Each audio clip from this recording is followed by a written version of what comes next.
কুরবানি যে আমরা করি, গরু ছাগল কুরবানি দেই, আমরা তো ফিলিংসই বুঝি না যে আসলে আমরা কি করতেছি, কেন করছি, কার স্মৃতিতে করছি, না করলে কি হতো। কারণ এখানে সবচেয়ে বড় কথা ছিল নিজের জীবন কুরবানি করা, নিজের জীবনটা কুরবানি করা।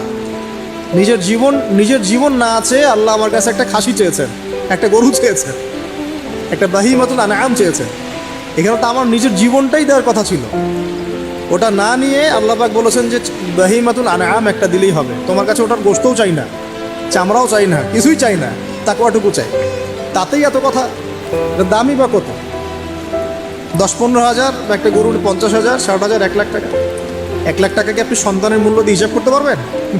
তো এখানে মূল জিনিসটাই হচ্ছে আল্লাহ পাকের হুকুম।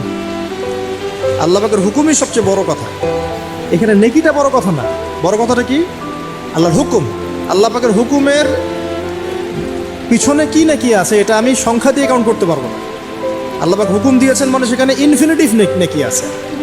ওটা 1 লক্ষ, 2 লক্ষ, 5 লক্ষ দিয়ে হিসাব করা যাবে। এখানে কেন কুরবানি করছি? আল্লাহর হুকুম।